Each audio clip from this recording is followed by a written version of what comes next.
മഹാത്മാഗാന്ധി ഒരു ഗ്ലോബ് കാട്ടിക്കൊണ്ട് പറഞ്ഞിട്ടുണ്ട്,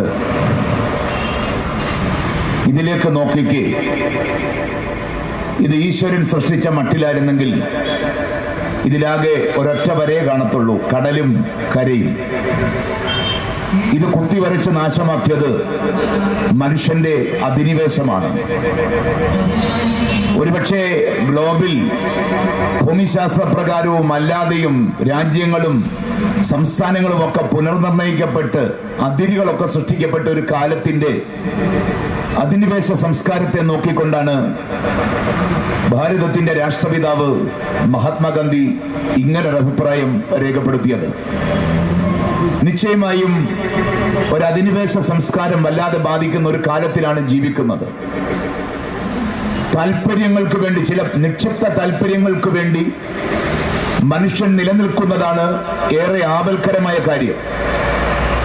പ്രത്യേകിച്ച് സെമിറ്റിക് മത സംസ്കാരത്തിൽ, എന്ന് വെച്ചാൽ ക്രൈസ്തവ, ഇസ്ലാം, യഹൂദ സംസ്കാരത്തിൽ ഈ ലോകത്തിന്റെ സൃഷ്ടിയെ പറ്റി പറയുന്നത് മനോഹരമായ ഏദൻ തോട്ടം നിർമ്മിച്ചിട്ട് അതിലേക്ക് മനുഷ്യനെ ആക്കി വെച്ചു. മനുഷ്യനൊരു ധാരണയുണ്ട്, സൃഷ്ടിക്കുമേൽ അധികാരം സ്ഥാപിക്കുക എന്നതാണ്. എന്നാൽ അതല്ല യഥാർത്ഥമായ ലക്ഷ്യം. സഹവർത്തിത്വത്തോടെ ജീവിക്കുക എന്നുള്ളതാണ്. സഹാനുഭാവത്തോടെ മനുഷ്യനും പ്രകൃതിയും ഒരുമിച്ച് ജീവിക്കുക എന്നുള്ളതാണ് കരണീയമായിട്ടുള്ളത്. ഈ കാലാവസ്ഥാ വ്യതിയാനവും ഗ്ലോബൽ വാർമിങ്ങും അനുബന്ധ പ്രതിസന്ധികളും സൃഷ്ടിക്കുന്നതിന്റെ ഒരു പ്രതിഫലനം മാത്രമാണ് പശ്ചിമഘട്ടത്തിന്റെ ഓരോ പ്രദേശമായ വയനാടൻ പ്രദേശങ്ങളിൽ നമ്മളിപ്പോൾ കണ്ടുകൊണ്ടിരിക്കുന്നത്. ഒരുപക്ഷെ ഇവിടുത്തെ അധികാര വർഗത്തോട് രാഷ്ട്രീയ വ്യത്യാസമില്ലാതെ ഞാൻ പറയുന്ന കാര്യമാണ്, അധികാര വർഗത്തോട് പറയുവാനായിട്ടുള്ളത്, പുതിയ കാലത്തെ ഗ്രസിക്കുന്ന മാഫിയകളുമായിട്ടുള്ള ചങ്ങാത്തം എന്ന് കേരള രാഷ്ട്രീയം വിടുന്നോ അന്ന് ഈ പ്രകൃതി നന്നാവത്തുള്ളൂ. കാരണം ഈ ഉരുൾപൊട്ടല് സംഭവിച്ച പ്രദേശത്ത് അംഗീകാരത്തോടെയും അല്ലാതെയും പ്രവർത്തിക്കുന്ന റിസോർട്ടുകളുടെ എണ്ണം നിങ്ങളൊന്ന് എടുത്തു നോക്കിക്കേ. ഭൂമിയുടെ സന്തുലനാവസ്ഥയെ തച്ചുടയ്ക്കുന്ന കോറി മാഫിയയുടെ പ്രവർത്തനം നിങ്ങളൊന്ന് എടുത്തു നോക്കിക്കേ.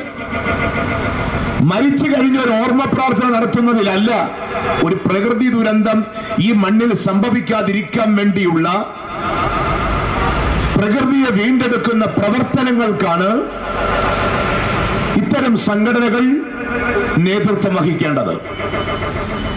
ഈ യുഗത്തിന്റെ പേര് സത്യാനന്തര യുഗമെന്നാണ്. കാരണം എല്ലാറ്റിനും വില കൂടുന്ന ഒരു കാലത്ത് വില ഇടിഞ്ഞു പോകുന്ന ഒന്ന് മാത്രമേ ഉള്ളൂ, സത്യമാണത്.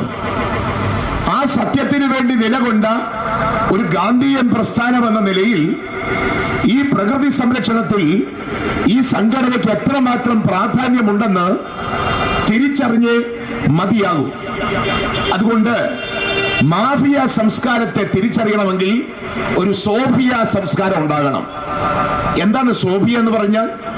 അത് തിരിച്ചറിവാണ്. എന്ന് വെച്ചാൽ അറിവ് പോരാ, തിരിച്ചറിവ് കൊണ്ട് വേണം ഈ കാലത്തിന്റെ പ്രതിസന്ധിയെ നമ്മളൊന്ന് മനസ്സിലാക്കുവാനായിട്ട്. പ്രത്യേകിച്ച് നമ്മുടെ പശ്ചിമഘട്ട നിര തന്നെ ഒന്ന് എടുത്തു നോക്കിക്കേ. മഹാരാഷ്ട്രയിലെ താപി നദി മുതൽ ഇങ്ങ് തെക്ക് കന്യാകുമാരി വരെ വ്യാപിച്ചു കിടക്കുന്ന 1490 കിലോമീറ്റർ നീളമുള്ള, ചില ഭാഗങ്ങളിൽ 48 കിലോമീറ്ററും ചില ഭാഗങ്ങളിൽ 210 കിലോമീറ്ററും വീതിയുള്ള ഈ പശ്ചിമഘട്ടത്തിന് സംഭവിക്കുന്ന നാശത്തെ പറ്റി,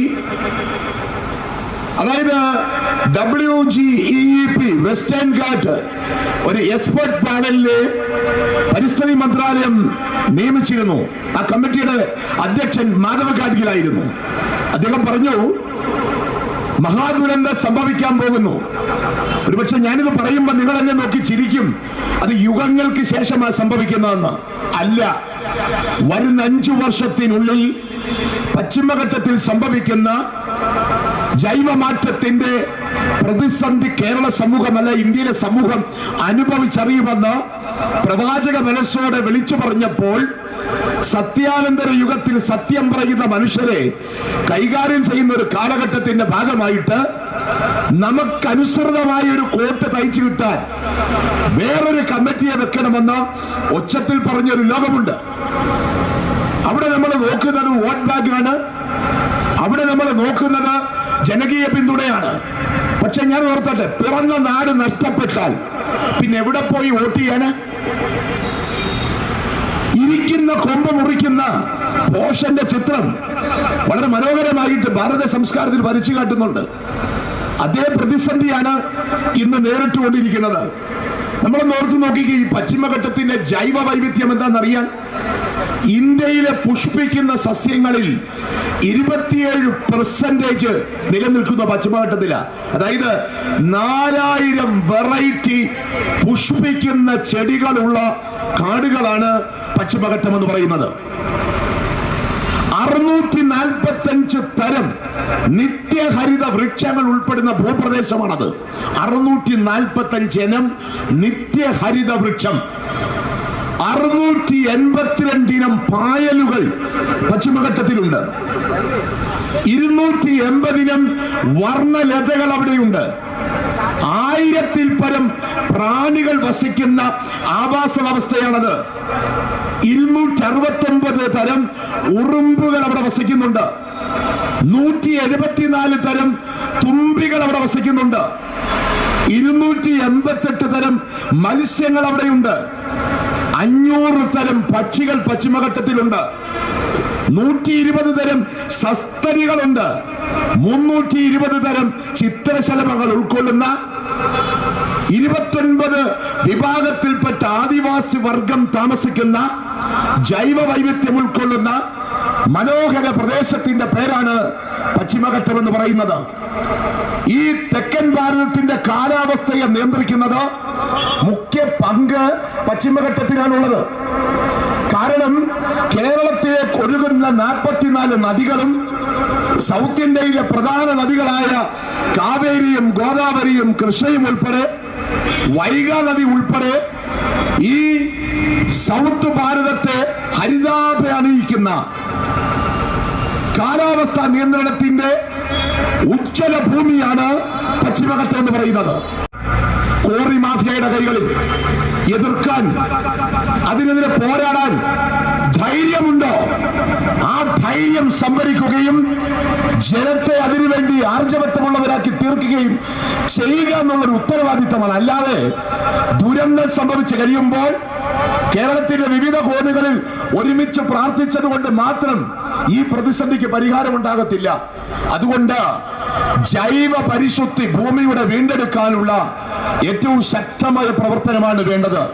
അതുകൊണ്ട് ഇതൊരു കർഷക സംഘടനയായതുകൊണ്ട് മതപകാരികൾ മുമ്പോട്ട് വെച്ച ഒരു പ്രധാനപ്പെട്ട ഒന്നാണ് ജൈവ കൃഷികളിലേക്കുള്ളൊരു മടക്കയാത്രയെ പറ്റി അദ്ദേഹം ഓർമ്മപ്പെടുത്തി. ഇത് ഉച്ചത്തിൽ പറഞ്ഞ ഒത്തിരി മനുഷ്യരുണ്ട്. പി.ടി. തോമസ് എന്ന് പറഞ്ഞ മനുഷ്യൻ ഉച്ചത്തിൽ പറഞ്ഞപ്പോ അദ്ദേഹത്തെ എങ്ങനെയാണ് കേരള സമൂഹം കൈകാര്യം ചെയ്തതെന്ന് ഒന്ന് ഓർത്താൽ മതി. അത്തരം സത്യത്തിന്റെ ശബ്ദങ്ങൾ അവമതിച്ചതിന് കേരളം കൊടുത്ത വിലയാണ് പ്രകൃതി ദുരന്തമെന്ന് സൂചിപ്പിക്കുന്നതിൽ എനിക്ക് യാതൊരു മടിയുമില്ല, വൈമനസ്യവുമില്ല. തിരിച്ചു വന്നേ മതിയാകൂ. കൊല്ലം ജില്ലക്കാരനായ ഒരു കവിയുണ്ട്, കവിയുടെ പേര് ONV. ഭൂമിക്ക് അദ്ദേഹം പോകുന്നതിന് മുമ്പ് ചരമഗീതം കുറിച്ചു വെച്ചിട്ട് കാലയവനികൾക്കുള്ളിൽ മറിഞ്ഞുപോയ ആ വലിയ മനുഷ്യൻ പറഞ്ഞു, ഇത് ഭൂമിക്ക് ചരമഗീതമാണെന്ന്. പ്രിയപ്പെട്ടവരെ ഓർക്കുക, തീരദേശവും കടലും കാടും മലകളും അന്യമായി പോകുന്ന ഒരു കാലത്തിന്റെ നടുവിൽ മനുഷ്യൻ ഒരിക്കലും ഒറ്റയ്ക്ക് പിടിച്ചു നിൽക്കാൻ പറ്റത്തില്ല. ഒരു കാര്യം മാത്രം ഓർത്താൽ മതി, ചിത്രശലഭങ്ങൾ ഇല്ലാതെ പോയാൽ 50 വർഷം കൊണ്ട് ഇല്ലാതായി പോകുന്ന വർഗമാണ് മനുഷ്യവർഗം. എന്ന് വെച്ചാൽ ഭൂമിയിലെ ഒരു ചെറിയ പ്രാണിക്ക് പോലും അർഹിക്കുന്ന പ്രാധാന്യമുണ്ടെന്ന് തിരിച്ചറിയണം. ധാരാളം മനുഷ്യർ ഉടൽ വേർപെട്ട് നിരാശ്രയരായി ഒച്ചത്തിൽ കരയുന്ന ചിത്രം, അനുഭവം നമ്മൾ കണ്ടുകൊണ്ടിരിക്കുകയാണ്. ജീവിച്ച ആവാസ വ്യവസ്ഥയും ഭൂമിയും കണ്ണടച്ചു തുറക്കുന്നതിന് മുമ്പ് അപ്രത്യക്ഷമായി പോകുന്ന പ്രകൃതിയുടെ സംഹാര താണ്ഡവം നമ്മൾ കണ്ടുകൊണ്ടിരിക്കുകയാണ്. നമ്മളിപ്പോ വിചാരിക്കും ഇത് സംഭവിച്ചത് വയനാട്ടിലാണ്, കൊല്ലംകാര് സുരക്ഷിതരാണെന്ന്. പക്ഷേ നമ്മുടെ തൊട്ടപ്പുറത്ത് അറബിക്കടല് ഒരു 5 കിലോമീറ്റർ കയറാൻ തീരുമാനിച്ചുണ്ടല്ലോ. വയനാട്ടുകാരെ അവരുടെ ശരീരം എടുത്തത്, അതായത് പോത്തുകല്ല് നദിയിൽ നിന്നാണെങ്കിൽ നമ്മുടെ ശരീരം എടുക്കാൻ പോകുന്നത് എവിടെ നിന്നായിരിക്കും? സൗദി അറേബ്യയിൽ നിന്നും ദുബൈയിൽ നിന്നൊക്കെ ആയിരിക്കും നമ്മുടെ ശരീരം കണ്ടെത്തുവാനായിട്ട് പോകുന്നത്. അതുകൊണ്ട് ഭൂമിയുടെ സന്തുലനാവസ്ഥ തിരിച്ചു പിടിക്കുന്ന ഒരു ജൈവ പ്രക്രിയയുടെ, ഭൗമ ആവാസ വ്യവസ്ഥയുടെ സർഗാത്മകമായ തലം തിരിച്ചു പിടിക്കുന്ന ഒരു പുതിയ കൾച്ചർ രൂപപ്പെടുത്തേണ്ട ചുമതലയാണ് ഈ കേരള സമൂഹത്തിന് ഉള്ളത്. വേദനിക്കുന്ന തലമുറകളോട് ഹൃദയം ചേർത്ത് വെച്ച് നമുക്ക് അവരോട് നിശ്ചയദാർഢ്യം പ്രഖ്യാപിക്കാം. അവരുടെ പുനരധിവാസത്തിന് വേണ്ട പ്രക്രിയകളിൽ നമുക്ക് പങ്കുചേരാം. മതത്തിനും ജാതിക്കും ചിന്തകൾക്കും അപ്പുറത്ത് ജനം അനുഭവിക്കുന്ന വേദനകളോട് ഹൃദയം ചേർത്ത് വെക്കുമ്പോഴാണ് മനുഷ്യർ ഈ മണ്ണിൽ ഉണ്ടാകുന്നത്. അങ്ങനൊരു നല്ല സംസ്കാരം രൂപപ്പെടുത്തുവാൻ കേരളത്തിലെ കർഷക കോൺഗ്രസിലെ കൊല്ലം ജില്ലാ കമ്മിറ്റിയുടെ നേതൃത്വത്തിൽ നിർവഹിക്കപ്പെടുന്ന ഈ സംരംഭം ഒരു ചിന്തകളുടെ തുടക്കമായി മാറട്ടെ എന്ന് ഹൃദയപൂർവ്വം പ്രാർത്ഥിച്ചുകൊണ്ട് വയനാടിലെ വേദനിക്കുന്ന മനസ്സുകളോട് ഹൃദയപൂർവ്വം ഐക്യദാർഢ്യം പ്രഖ്യാപിച്ചുകൊണ്ട് നിങ്ങളുടെ ഈ സംരംഭത്തിന് എല്ലാ ഭാവുകങ്ങളും പ്രാർത്ഥനകളും നേരുന്നു. ദൈവം നിങ്ങളെ അനുഗ്രഹിക്കട്ടെ.